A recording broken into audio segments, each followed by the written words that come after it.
ESPN dropped their top 100 NBA players rankings for this upcoming season. And let me tell you, Cade Cunningham got absolutely disrespected by ESPN. We'll talk about where he ranks and why it's disrespectful in today's episode of the Locked On Pistons podcast.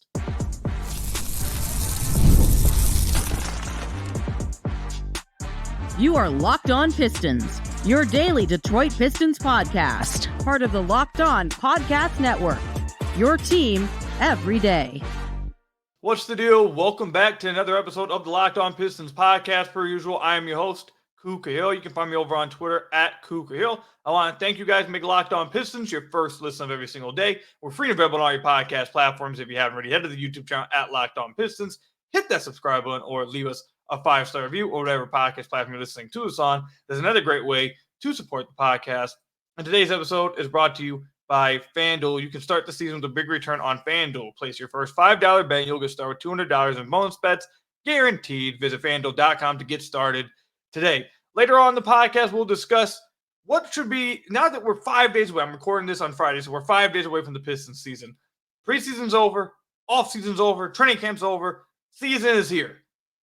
Right before the season starts, what's the final goal? What should be the final goal everyone should have for the Pistons this upcoming year with it right around the corner? And also the Pistons are going to be without, it seems like, a few of their young wings to start up this upcoming season. We'll talk about that a little later as well. But we have to start with this, man. ESPN started their, or not started, they released their top 100 ranking for this upcoming season. Their top 100 NBA players ranking this upcoming season. And, you know, I didn't really get into the full list. I didn't look at the entire list. I don't really know who they had top 10 or anything like. I didn't look at it like that. But I do know where they rank Cade Cunningham. I don't think it's much shock to anybody that Cade is the only Piston on this ranking. I did not see any other Piston on this ranking. Which I'm not going to sit here and act like that's disrespectful or crazy or anything. I understand that completely. But where they got Cade is just utterly disrespectful. Before I tell you guys where he's ranked, let me make this clear to you guys. Before ESPN dropped theirs, CBS Sports did theirs, and they had him 49th in the NBA. More respectable. I can understand that. Hoops Hype did theirs, and they had him 37th. So that's where he had been ranked in previous rankings, previous national rankings, at national, websites, whatever. That's where they had him ranked. ESPN decided to one up all of them and put Cade Cunningham 67th in the NBA. 67th. That might be the most disrespectful thing the Detroit Pistons have received since. I want to bring up a moment from last year, but we're not going to do that because it might get hectic in the comments. But it's pretty damn disrespectful. And what's even worse about it is when you start looking at the players around him within this 5 area mark. You got Draymond Green listed right ahead of him at 66. I won't say nothing about that. Malik Monk at 65. Malik Monk. They have Malik Monk ranked ahead of Cade. There's not one damn player, there's not one damn GM in the NBA that would take Malik Monk over Cade Cunningham. We got to stop. We got to stop the crack. I don't know what crack was taken before this list, but come on, bro. Come on. Malik Monk over Cade? 6 man. A 6th man. Come on, bro. Come on. Kentavious Caldwell-Pope. Can we be real here? We're talking about role players here. We're talking about role players. We're talking about guys who sit in a corner, shoot threes, and play defense. Like, no ball skills, no playmaking skills. Like, come on. We got to stop. We got to stop with this. Josh Hart. Alex Caruso. Guys who may not even start for their basketball team. Like, Kobe White. Kobe White! Kobe White over Cade? Kobe White. How? How is Kobe White ranked over Cade? How? How in the living hell is Kobe White? I don't get it. And what's even more insane about this, what's even more crazy about this, as you're going through the list, Like, Darius Garland's one step ahead of Kobe White. Like, come on, bro. Like, that right there might be more disrespectful than what they did to Cade. Like, that's crazy. Ahead of both day, like going through the list now, it just even gets more crazier. You got Cade at 67. You got Darius Garland 57. At 56, you have Derek Lively. Like,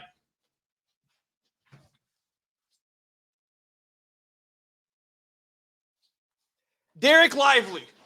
You got Derek Lively at 56 over Cade and Darius Garland.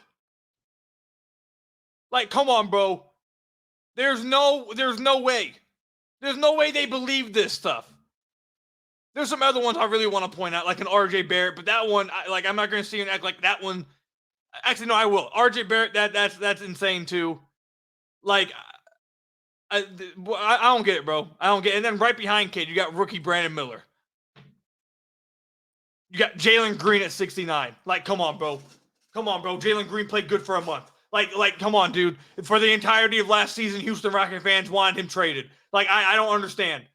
He played good for a month. I don't understand. I don't understand. This is by far the most disrespectful thing I have seen in months. I cannot believe this. Cade Cunningham this past year averaged 23 points a game, around 7.5 assists, 5-ish rebounds on decent efficiency. Now, if you want to use the excuse that he played for a bad team, I don't know if that should really play that huge of a part in individual rankings. But okay, tell me why Kobe White's at 58. Why is Kobe White at 58? I need to understand that one. And then just national media. This is what kills me, man. National media's like excitement and absolute need to overrate role players. They are role players. If you have no ball skills, if you cannot have no playmaking skills, if all you do is sit in a corner and shoot threes and then play defense, I don't want to hear someone trying to say that you are a better basketball player than someone who is the main initiator and creator for a basketball team. That requires more skill. That requires more pressure. You are a better basketball player. It's the same stuff that they did for DeMar DeRozan years ago when they were trying to say that players like, who was the popular name at the time? Like a player like Dorian Finney-Smith or a guy like Taurean Prince, like years ago. I used to see people try to say better than DeMar DeRozan. He plays 3-and-D. Like they just shoot threes and play defense. That's more viable. No, it isn't. No, it isn't. Like, we got to stop. Those players are good around the players who are main initiators. Having a player like Kentavious Caldwell-Pope over Cade is insanity. Just pure insanity. Josh Hart can't shoot a three for his life. Let me not get too disrespectful with Josh Hart. Yes, he plays defense and he rebounds the ball. He doesn't have ball skills. Stop. We got to stop, dude. We got to stop. Malik Monk is legit a sixth man. He is legit a sixth man. He doesn't even start for his basketball team, and he's better than Cade. What is going on? This ESPN list is on crack. I just can't comprehend what I'm looking at with this list. Derek Lively was a rookie. Again, here we go with overrating role players. You roll to the rim with Luka Doncic. Yes, you're going to score more buckets. Give me 12 inches, and then I'll be Derek Lively as well for the Mavericks. Like, you just roll to the rim, Luka will throw it somewhere around there, and as long as you can jump and have good hands, you'll finish the basketball. He's not a better basketball player than Cade Cunningham, and he damn sure isn't a better basketball player than Darius Garland. Like that, Cleveland fans should be absolutely in the streets of Bristol, Connecticut, wherever the hell ESPN is, and with pitchforks and flamethrowers over this. Like that, I cannot believe that they Derek Lively. Bro, we have to stop with the overrating of role players, man. I guarantee you this had to do because the Dallas Mavericks made the finals. Do we think Dallas Mavericks made the finals because they had Luka Doncic, or because Derek Lively is the top 50 NBA player? Like, come on, can we be dead ass here? Can we be serious? Like, what's going on? You guys haven't gotten a rant like this from me in a minute, but this was just insanity. This is crazy. A player like Herb Jones is 97. Like, I know we started this talking about Cade Cunningham. By the way, I guess I'll get to Cade. Cade should be a top 50 NBA player. He should be ranked in the top 50. He is a top 50 NBA basketball player. And when he When this season ends, he's going to solidify himself, hopefully, I believe, hopefully in the top 35 players in the NBA. That is the hope by the end of this season. But now that we've gotten here, now I just want to take this time to really just dogpile on ESPN. You got a player like Herb Jones at 97, dude. Herb Jones at 97, but you've got Derek Lively at 57. You got Kobe White at 58. Can we stop? I wanted to make it look like this whole segment was going to be made just about Cade being disrespected. But as I started looking at the list, there are other players that might have been disrespected more than Cade. This is crazy. This is crazy. Cade will be a top 50 NBA player by the end of this year. He'll be a top 35 player, I believe, by the end of this upcoming season. Having him at 67 is utter disrespect. A spit in the hand, a slap across the face. That's what that is to Cade Cunningham. And I don't know what ESPN was thinking. ESPN must have been off something before they started voting. Whoever the people who voted on this list, they must have been off something. I don't know. Let me know in the comment section down below how you guys feel about this list, man. This list was absolutely insanity. Insanity. I cannot believe what I saw on this list. Let me know again, comment section down below or over on Twitter at Kukio, how you guys feel about this ESPN list and was Cade Cunningham disrespected by ESPN? Again, comment section down below or over on Twitter at Kukio. When we come up, what should be the final goal for the Detroit Pistons for this upcoming season? There's no more preseason, no more training camp, no more offseason. We don't have much time to discuss this. One final goal. After everything we've seen, what's the goal that you have to see for this upcoming season? We'll talk about that when we come back. Guys, sometimes intimate moments happen spontaneously, and we always want to be ready so we can perform in the bedroom. HIMSHims provides access to treatments that can help you stay hard and last longer, giving you that boost of confidence so you can be ready whenever the mood strikes. HIMSHims is changing men's health care by providing you with access to affordable sexual health treatments from the comfort of your couch.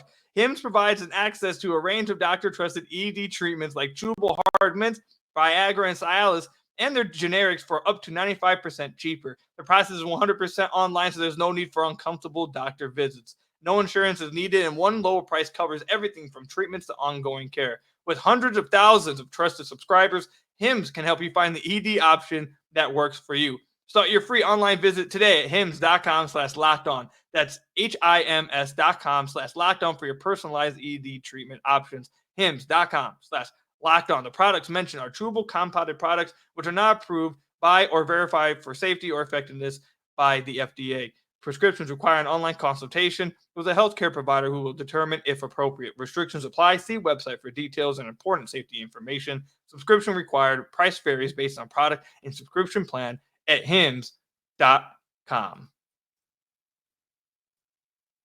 So I want to thank you guys again for making Locked On Pistons your first listen of every single day. We are free and available on all your podcast platforms. If you haven't already, head to the YouTube channel at Locked On Pistons.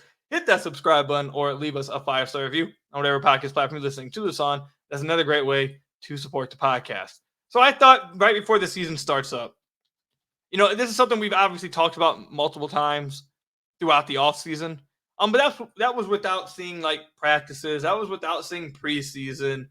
And that was without the hype, without the anxiousness to see, without the anxiousness of the regular season being right around the corner.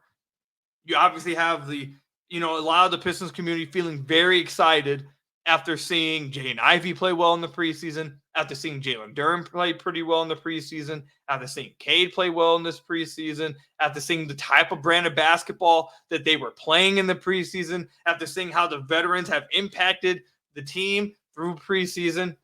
People's expectations and people's goals may have changed from before preseason to after preseason. Actually, I can guarantee you that a lot of people's expectations changed from after preseason. So I am here to tell you guys today what should be the main goal for the Detroit Pistons this upcoming year. And it is going to be the same goal that it should have been before preseason, during preseason, and after preseason. And I'm not going to lie to you guys. You guys may get upset with this answer, but it is what it is. I'm going to kind of fall in line with what Trajan Langdon said at his press conference at Media Day. People asked him, what's the win total that should be the goal for this upcoming season? He kind of sidestepped that question and said, we're not going to really put a goal on win total. And it had a lot of fans up in arms. How many times are we going to hear this? It's been like 5 straight years of hearing wins don't really matter. I get it. I completely 100% get that. And I'm not blaming any fan for being upset and feeling a type of way because of that. Look, it's been since 2020 the Pistons started this rebuild, and it's been, like I said, almost 5 years of hearing wins don't matter. 5 years of hearing we're pouring the concrete and letting it solidify. Like, you've heard that exact phrase for 5 straight years, damn near. I completely get it. I understand why fans may be done, maybe just sick of it, just don't want to hear it no more. I completely understand, especially after the season that the Pistons had this past year, the worst season in franchise history. I get it. I understand it. However, the final goal for this season for the Detroit Pistons, there's only one thing that truly matters out of this season. Anything else that happens with the win total will just be like a root off of this goals tree, because that the win total will give you an answer to what this goal is, and the goal should be to find out which young guys you are meant to build around moving forward, which young guys prove themselves as part of the young core moving forward, and which guys do you need to move on from. That is the main goal of this upcoming season. And whether that translates to winning 24 games and realizing these guys ain't it and you got to move on from them, or it translates from winning 35 games and realizing these are our guys, we need to get better pieces to build around them. No matter what it is, whatever outcome it is from a win total standpoint, that is what the Pistons' goal is for this upcoming season. You just signed Cade Cunningham to this rookie max extension. You are tied to Cade for years on end. Like, you are tied to him for the next 5 years. That's what you have to build around. That's where your money's tied to. Outside of that, you got Jaden Ivey and you have Jalen Duren contracts coming up soon. You got to decide on them pretty soon. You need to know heading into the first year, or not the first year, but the first year after signing that rookie max extension to what appears to be your quote franchise player, you need to find out, do these guys fit around him? You need to find out, is this the right pieces to have around him? You need to find out, do you want to pay Jaden Ivey? Do you want to pay Jalen Duren? Or do you need to move on from them before it's too late? Even with guys like Ausar Thompson, you need to figure out, can an Ausar Thompson fit with this young core? If these other guys are playing well, let's say Jaden Ivey and Jalen Duren are playing well, and you decide, okay, these guys, we want them to be a part of this. Can Ausar Thompson fit with these guys? Can all these guys play together at once? Is there a future that you can envision where all these guys can share the floor and play their best brand of basketball when they're sharing the floor together? Are these guys making meaningful steps forward? Are they improving? That is all that matters about this upcoming season. And that's why they attacked the offseason like they did. If this was not the goal, if this was not the main goal, really the only goal for this upcoming season, if that was not the case, they would have been more aggressive in free agency. They would have went out and tried to make some trades. They would have moved off maybe one or two of these guys. They would have tried to sign more or different type of players in free agency, or more players in free agency. They would have attacked this offseason completely different if this was not the main goal for this upcoming season. But all that matters to Trajan, all that really matters to this organization, is simply finding out which of these young guys do we want to keep, which of these young guys do we have to move on from, who has proven themselves and who has not. That's all that matters for this upcoming season. And if preseason is any indicator, I mean, things are looking up. Things are looking up. You should be excited for this upcoming season. Jaden Ivey looks like he may have really took a step forward. We'll see if it translates to regular season. We have to see it translate to the actual games, but good indicator there. You're seeing Jalen Duren be more active as a rim protector in preseason. Hopefully that translates to the regular season. Hopefully Ausar Thompson at some point gets cleared to play basketball. I have no update for you guys. No one knows anything at this point with Ausar Thompson. We're going to talk about that a little later. But hopefully he gets cleared at some point. You get some, better idea of where he is on this team moving forward. And heck, even a guy like Ron Holland, when he gets his minutes, where does he fit? How does he look? That's all that matters for this upcoming season, because they're heading into a point where you're going to have to start guaranteeing contracts. You're going to have to start signing guys. And with this new CBA, with the second apron and all this stuff, you have to be really careful with your team building. You have to be really careful with what you're handing out money-wise. And you can't be giving money out to players that may not be worth it. You can't be giving money out to guys, long-term especially, that may not be worth it. You got to make a decision. You got to feel comfortable with that decision based off of what you've seen. And that's all that matters for this upcoming year. That's why they signed Tobias. That's why they signed him, or they traded for Tim Hardaway Jr. Is why they signed Malik Beasley. Is why they brought back Simone Fontecchio. They didn't get a bunch of high-usage players. You got players that can play around your young guys and get the most out of them to see what that most out of them actually is. That's all the goal is for this upcoming year. That could translate to 20 wins. It could translate to 35. Either way, I think the Pistons are going to accomplish their goal because they're going to find out. They're going to find out which guys are worthy of keeping around. Is this young core worth keeping and building around? That goal is going to be figured out no matter what. So I think this season, honestly, to be honest, for Trajan, there's probably no losing in this season. Like, there's no such thing as a failure of a season. I'm sure all this season is for him is just figuring out which guys do I want to keep, which guys do I want to build around moving forward. If they win 23 games, honestly, I don't think he'll view that as a failure. I think he'll view that as, okay, I got the data I needed. Now I can go make my team moving forward how I want to make it. Like, truly, I now that I've thought about it more, I don't think there is a failure of a season for Trajan. So I think their final goal for this upcoming year will be achieved no matter what. It's impossible to not achieve it. You're going to get answers. And for somehow, some way, knock on wood, actually, I don't want to talk about what that would mean if you didn't find that answer. I think everyone knows what that would mean, what would have to happen, but knock on wood, that doesn't happen. But yeah, that's the Pistons' final goal for this upcoming season. That's all that really matters. And we're going to find out in the next 5 days from now, we're going to start to find out that answer and see which end of that goal the Pistons end up on. So let me know in the comment section down below.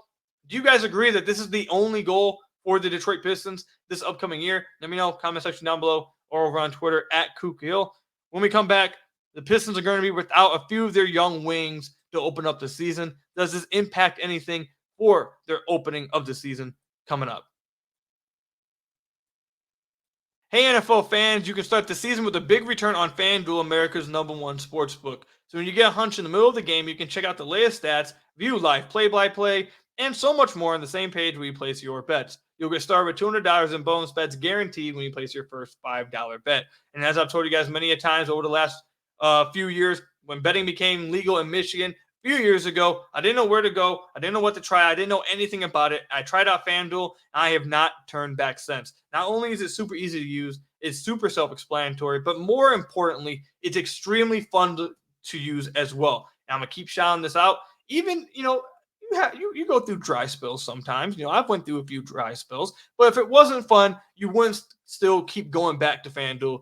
And I've been going back to it. Even when lost, I have fun with it. Again, easy to use, super fun to use. Check out FanDuel. You'll get started with $200 in bonus bets guaranteed when you place your first $5 bet with FanDuel, America's #1 sportsbook. So I want to thank you guys again for making Locked On Pistons your first listen of every single day. We are free and available on all your podcast platforms. If you haven't already, head to the YouTube channel at Locked On Pistons.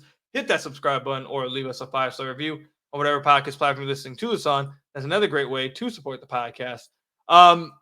So to start this season, now I'm recording this on the 18th of October. One of these players we know for sure is not going to be around for the start of the season. We know for sure is going to be out to start the beginning of the year and won't be playing any minutes. And that is Bobby Klintman. We were told at the opening practice, the open scrimmage like a week and a half ago, 2 weeks ago, I think it was. We were told then that he had like a lower calf injury. He was dealing with lower calf tightness, and that was nothing serious at that time. As of today, we got an update that he is dealing with, my goodness, a left calf contusion, and that he will be out to start the season. They don't know when he'll be back, but he will be out to start the season. He won't be back before then. So they're going to be without Bobby Klintman. I know a lot of Pistons fans were looking forward to seeing him after how he played in the regular, or not in the regular season, but how he played in the summer league. He impressed quite a bit in the summer league, to be honest. He impressed me probably the most out of any player on the summer league. So definitely was looking forward to at least get to see him in preseason, but we didn't get to see that. And it looks like we're going to be waiting much longer too to see him in regular season action at all. So hopefully he recovers pretty quickly and can come back and show Pistons fans what he's capable of on the NBA floor. Ausar Thompson, though, they are still without Ausar. And I mean, I guess he could get cleared before the start of the season. I mean, he could get cleared tomorrow. Like, he could get cleared in the next 10 minutes. I don't know. We literally have zero updates on Ausar Thompson. We have no idea what's going on with Ausar. like really at all. Like we can kind of try to piece stuff together, but we've been given no updates. Like they can't give us any updates apparently. So who knows how long the Pistons will be without Ausar Thompson, their former number 5 overall pick this past year. That will open up minutes for Ron Holland, and Ron Holland should be able to soak up a lot of those minutes like you saw in preseason. So this does give him a chance to really get his feet wet with the NBA season and really improve and, get those reps in, which, is a silver lining. You get to see more reps for Ron and see how he plays and how he develops and how he improves game over game. That's a, silver lining to it. But without Ausar Thompson, man, they're really missing their best defender on the team, one of the best wing defenders in the entire NBA, one of the most versatile defenders, and a player that in the offseason we talked about on the podcast may have just as high of a ceiling on this team as Cade does with his athleticism, his processing, his playmaking ability, his defensive ability. This is a player that they are very, very high on. And I know that Trajan didn't draft Ausar, but I'm telling you guys, this current front office is just as high on Ausar Thompson as the previous front office. So not having him and not really having a clear update on him is pretty disappointing, and it sucks. It sucks for all parties involved. I just want to say this.